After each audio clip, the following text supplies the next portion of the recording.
Ngikubuza Sanele.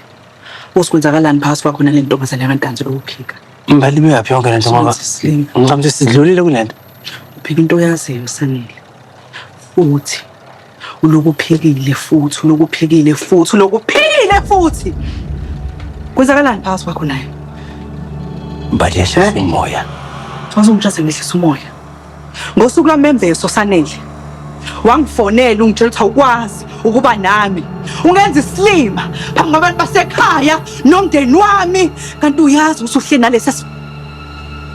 uhle nale ntombazane yakwantanzi. Ngakholwa ufuna ukuchaza ngithi khona ngizokholwa futhi kanti uyazi ukuthi wenza mina isilima. Ayikho into ozoyichaza Sanele.